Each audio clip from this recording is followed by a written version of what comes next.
Their indifference, however, didn't unsettle me as much as their ease.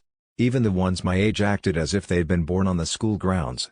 Ludgrove had its problems, but at least I knew my way around, knew how to fox pat, knew when sweets got handed out, how to survive letter writing days. Over time I'd scratched and clawed my way to the top of the Ludgrove pyramid. Now, at Eton, I was at the bottom again. Starting over.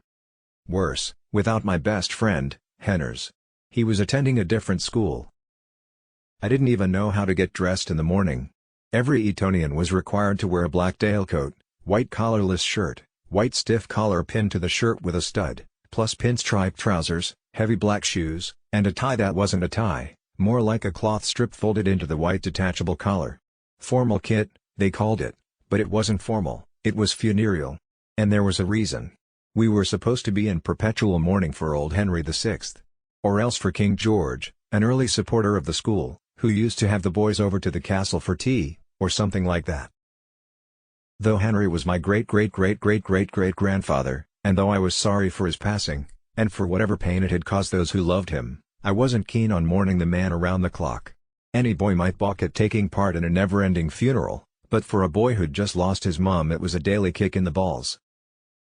First morning, it took forever to fasten my trousers, button my waistcoat, fold my stiff collar, before finally getting out the door.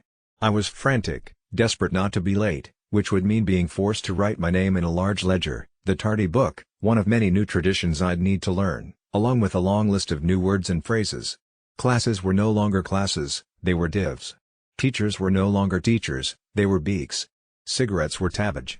Seemingly everyone had a raging tabbage habit. Chambers was the mid-morning meeting of the beaks, when they discussed the students, especially the problem students. I often felt my ears burning during chambers.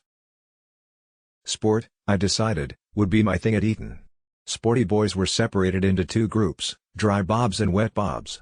Dry bobs played cricket, football, rugby, or polo. Wet bobs rowed, sailed, or swam. I was a dry who occasionally got wet. I played every dry sport, though rugby captured my heart.